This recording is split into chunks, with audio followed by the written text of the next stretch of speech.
மனிதனாக வாழ்வது எப்படி, நாம் மனிதனாக வாழ்றோமான்றது நிறைய பேரை நம்ம கேட்டுக்கணும்.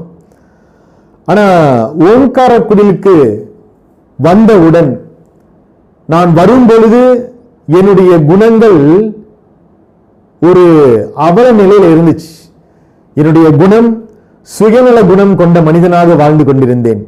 உலகத்தை அறியாமல் வாழ்ந்து கொண்டிருந்தேன். உண்மை நிலை உணராமல் வாழ்ந்து கொண்டிருந்தேன். ஓங்கார குடிலுக்கு வந்தேன். கடவுளால் ஆசீர்வாதிக்கப்பட்டேன்.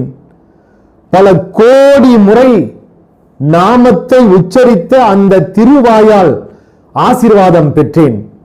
அந்த திருக்கரங்கள் பல கோடான கோடி உயிர்களுக்கு அன்னதானமிட்ட அந்த திருக்கரத்தினால் ஆசனுடைய ஆசீர்வாதத்தை பெற்றேன். எப்படி பெற்றேன்? ஒரு தட்டு தட்டுனாங்க ஆன்மாவை.